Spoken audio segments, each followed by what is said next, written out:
From RF-SMART, this is On Par, a podcast that delves into the very heart of the healthcare system, its supply chain. And here's your host, Sarah Archer.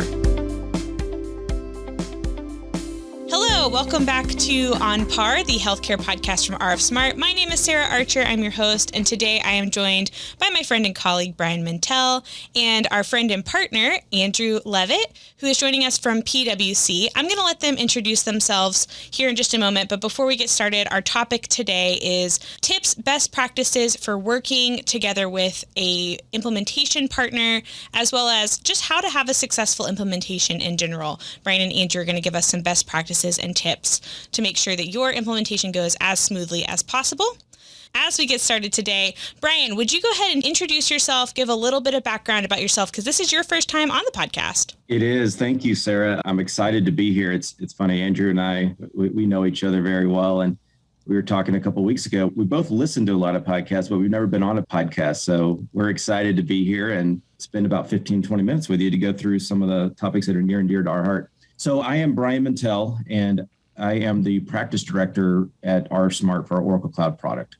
So I'm based out of Denver, Colorado. I've been with Rsmart for 7 years. And across those 7 years, we've implemented about 120 Oracle Cloud customers. A lot of that started out in the commercial space, but we've been getting deeper and deeper into healthcare. And that's what we're going to talk about today is really what are our best practices and how do we work well together. So Andrew, thank you so much for being here. As Brian mentioned, PwC and RF-SMART have a great history of partnership. Tell us a little bit about yourself. Thanks, Sarah. Super excited to be here with you and Brian today. I'm looking forward to this 15 minutes of fame. Why don't I go ahead and introduce myself? So my name is Andrew Leavitt. I'm a director in our cloud and digital practice with PwC, specifically focus in the healthcare provider space. And within that, specifically the supply chain space for large scale ERP implementations. I'm based in Phoenix, Arizona. And just to give a little background on my career, I started out working for Amazon in their fulfillment operations space. Essentially always been aligned to supply chain, very passionate about all things supply chain. From there, I jumped into large scale healthcare provider ERP transformation programs and have been doing that for the last 10, 11 years now. Well, thank you guys so much for both of you being here. And I know we'll talk a little bit more about that partnership between RF-SMART as we get started. So our topic today, as I mentioned, is really having a successful implementation and having the people aligned with you that can provide that successful implementation as well as the tools. So Brian, I'm going to let you just kick off our conversation here today about those topics. Yeah, absolutely. Thank you. I think simply put, across 120 customers, the driving success is really the partners. You got to bring the skill set to the table. There's a major backbone, and that's going to be Oracle Cloud that needs to go along with the Rsmart piece. And that's where Andrew and his team come in. So we've got to have the high confidence in a partner like PwC, as well as experience. I mean, you get into the healthcare arena, it's not like making widgets. You've really got to have a healthcare knowledge, healthcare background. You got to understand the processes, the terminology, the pain points that we're trying to solve. And that's where PwC really shines, is we're speaking the same language. From my team standpoint, we know Oracle Cloud. My entire team is Oracle Cloud certified. So we bring a lot to the table. On the flip side, from Andrew's viewpoint, we are a critical component as well. So it's important for their team to understand the ins and outs of Rsmart.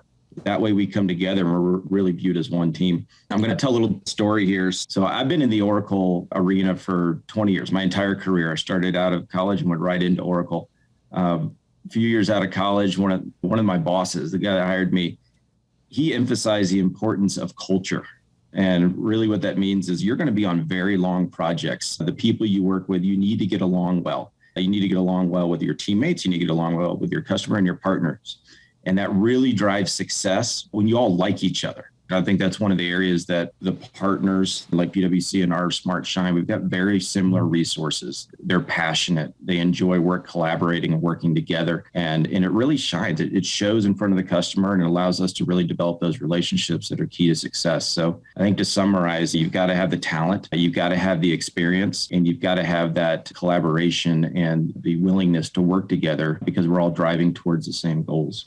I think that is so imperative, and it absolutely shines through. I think that having the relationships and just also knowing that there is really an established relationship of trust. Andrew, I'm curious from you, for those who are listening who don't have a really good grasp of what PwC does, what the relationship to the customer is, could you kind of summarize what it looks like for PwC in a healthcare implementation like this, and what the relationship with a partner like RF-SMART looks like as well? Yeah, absolutely. Thanks, Sarah. So at PwC, we are passionate about and pride ourselves and differentiate ourselves around driving transformation through the implementation of technology, right? So this is really about enabling individuals to be able to better perform their job. Healthcare supply chain is very different from retail supply chain, from the commercial sector. And Brian mentioned it as well, but one of the things that is very different about healthcare and specifically supply chain is the direct relationship between the supply chain professionals and their work and the patients that the organization is serving. And so we are very passionate about taking a patient-first approach to that transformation, to ensure that the patient always has a seat at the table when we're making decisions, right, around how we're going to design the technology to meet the needs. And so keeping that in mind, that is really one of the things that I have really liked about RF-SMART and that we have in common. The mission statement is we exist to transform customers and change lives. And that couldn't be more in alignment with what we are trying to do at PwC. And so we have just found RF-SMART to be a great partner, to Brian's point as well. In this space and on these programs, they're very challenging. Right? The scope is normally significant, right? There's a lot of decisions to be made on a timeline. And so, it's critical that you're able to effectively partner. And that really starts with aligning on the mission and those values and really enjoying the folks that you work with, right? That just proves to make for a much better partnership. Yeah, I agree with all that, Andrew. One thing I'd like to add is there's just something special about working with a healthcare organization. I mean, you truly are impacting patients' lives. The way that we're able to make things more efficient, solve business problems, get product in the door, get it to where it needs to go. And it carries that extra weight that I know the folks on our projects really value. They enjoy coming in and knowing that they're making an impact.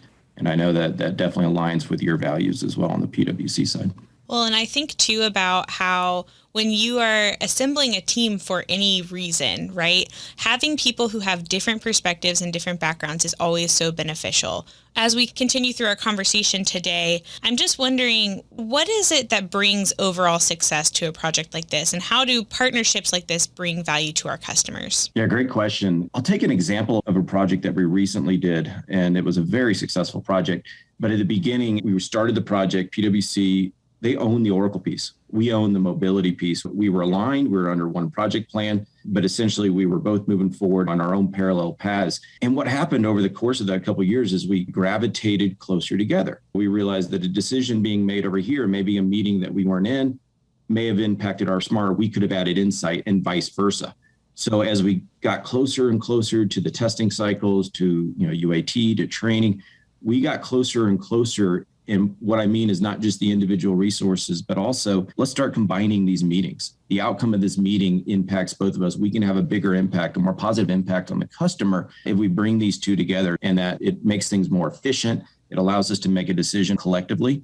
And like I said, it led to an ultimate success. As we move forward into the future, cloud is a continuous improvement journey. It's not just about the application. It's about how we work together. And I'm excited where we're at right now, because we're not afraid to say, hey, we can do things better. That was a great project. How do we continue to improve? I'd be curious, Andrew. I mean, what was your take? I know you probably know the 2 years that you and I got to know each other very well. What was your understanding on how we, by the end, really worked well together? I think I want to pick up on the one team mindset. I'll start there. So I could not be more passionate about creating a cohesive one team approach. And as you think about moving to the cloud and embarking on this journey, I think that's an approach that you want to implement from day one. So to build on that, I mentioned earlier our joint commitment to delivering transformative change to the organization. So what that means is we are looking at business processes from start to finish, from end to end. So if you put yourself in the patient's point of view, they don't care how many different technologies were involved in order for them to receive the best in class care. And so when we're looking across the end-to-end supply chain business processes, RF-SMART is a critical component of our end-to-end process. The business processes, they start on the Oracle side for the most part, and then rubber meets the road, so to say, within RF-SMART, right? The supply chain professionals need to be able to have that capability to be able to essentially execute those transactions while they're on the go throughout the hospital. And so it's just imperative that when we're designing the end-to-end process, that we're designing that together. Yeah, you're absolutely right, Andrew. And I think maybe to summarize this, and let's get a little tactical here. How are we moving forward? The old way was customer would buy Oracle. They would contract to PwC to go implement Oracle, and Rsmart would come in and do the mobility piece. And so over those learnings, we've come together and realized, hey, how about from day one, we already know best practice. We already know what you need to start with. We can zero in on call it the 10% that may make you unique. Andrew, I know we're working hand in hand on this. Why don't you talk a little bit about your model system? Yeah, that's exactly right, Brian. So we understand at the macro level, customers are looking to accelerate the time to value and reduce the overall costs of these implementation programs. So we're very committed to looking at how we can accelerate this experience and essentially design by exception to what Brian had introduced there. And so the foundation of how we approach that within these programs is through our model system. So you've got to remember that this is all we do, both on the RF-SMART side and within my group. We implement Oracle applications for healthcare providers, and we've done this over and over again for the last 10, 20 years. Technology changes, but many of the underlying business requirements carry forward. And that's what we have essentially built into our model system. It's a healthcare provider model system design. And when I say model system, it is a working Oracle Cloud, fully configured environment with sample data that we're going to bring to customers on day one. We have essentially extended this to RF-SMART. So now our model system is not just a Oracle Cloud model system, right? It is an end-to-end supply chain, Oracle Cloud and RF-SMART model system. So Brian and I were on site supporting a client in the weeks following their go live. And the receiving agents on the receiving dock were facing this problem that we had not accounted for. So at this particular hospital, supplies were being shipped to the dock in certain situations that were not on a three-way match PO. So AKA a receipt was not required. They may have had some lab type supplies on a standing PO, two-way match PO. And so those would show up, and the way that Rsmart and Oracle are designed, they would try to pull up that PO and wouldn't be able to find it because there's not an available receipt for that PO. And so I essentially got Brian on the phone. I think he was at a different hospital, and said, hey, can we come up with something? This data is in Oracle. Can you guys essentially call this PO information and at least be able to provide the receiving agents some additional information about that PO, even though they can't perform a receipt, but that'll help them understand, okay, hey, who's the requester? What's the delivery location?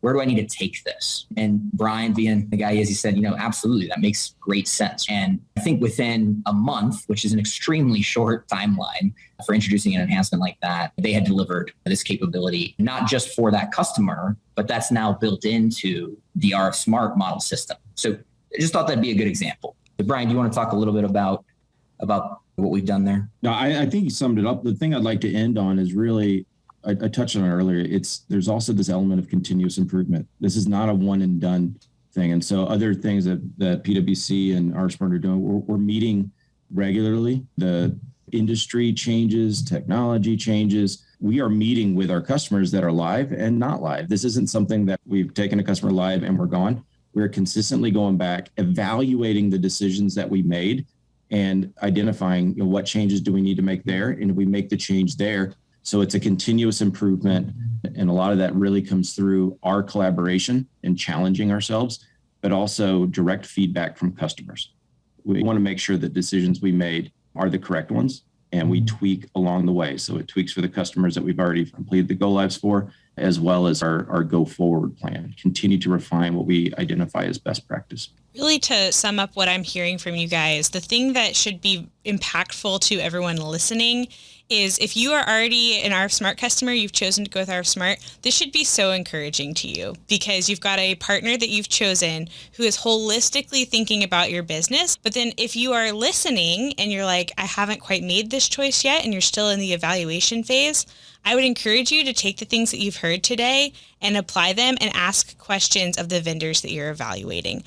As we wrap up today, guys, I'd love to hit on what are your top tips? What are the best practices for somebody who is implementing or who is looking to have a really successful implementation? Brian, I'll let you go first. Yeah, I'll start out here. This is near and dear to my heart. Nothing puts a smile on my face like week one and things are going smoothly. And so over the 120 projects, we've really nailed down what drives success. And I know Andrew probably have his own stories here, but agree on a lot of these.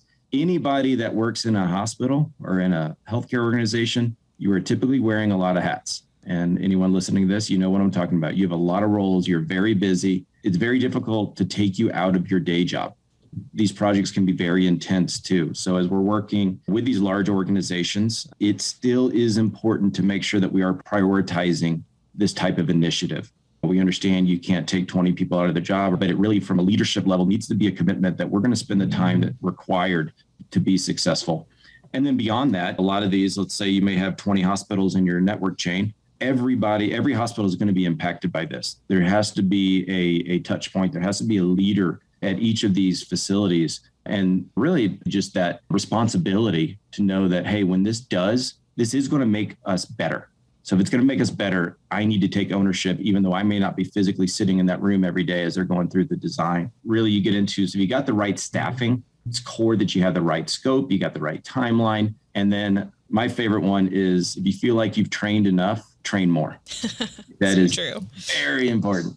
A lot of the folks that are going to be picking up a handheld, logging into Oracle, you feel like you've checked the box, they've gone through their training. Nothing can substitute additional training like Go Live Week. You cannot have someone sitting over someone's shoulder for every single user that's going live on that day one. I think that's my parting comment on that topic is you can't train enough. Such good advice. And Andrew, what about you? Yeah, there's so much to say here, Sarah. So I'll pick out a few of the things that come immediately to mind. So to piggyback a little bit on Brian, I mean, staffing, the way that you approach staffing, I would say you really want to look at who are my best individuals that have the best understanding of the organization. It's critical that you're pulling those folks into the program and that they're actively engaged, because they're going to be designing and or defining the way your organization is going to work for the next 5, 10, 15 years. So it's just critical that you pull those right individuals in from the get-go. And then I would say on the training component, absolutely very critical. I think a key piece or sub-bullet beneath that is everybody learns differently, and we understand that. And so you can't just take one approach to training. And this kind of ties into the change management piece as well, which I know is a very significant part of these programs as well. It's helping facilitate that change and then making sure that individuals know how to perform their jobs on day one. And so to do that, you really have to think about how do we reach these individuals in different mediums, right? So some folks are going to want job aids or quick cards. Other individuals are going to want hands-on live training. And other folks are going to want to learn on day one as they go, right? Absolutely. Such wonderful advice from both of you. I love if you think you've train more, having that documentation, making sure you've got all the right people in place. Really wonderful advice. Guys, thank you so much for being here with me today. A big thank you to Brian, to Andrew, and to PwC. One thing that I'll say before we go is that if you are listening and you would like more information on getting connected with an implementation partner, RF-SMART has an extensive partner network and wonderful partner management team, and we can get you connected and make sure that you've got all of the right people aligned as we talked about today. So you can email us at info@rfsmart.com if you'd like more information about that. In terms of the podcast, please make sure you subscribe before you go. We have an email subscription at rfsmart.com/onpar. And then we also you can subscribe anywhere that you listen to podcasts like Spotify, Apple Podcasts, Google Podcasts, or YouTube. So make sure that you subscribe so that you get updates on when we release new episodes like this one. Thanks again so much, guys, for being here, and we will catch you on the next one. Bye.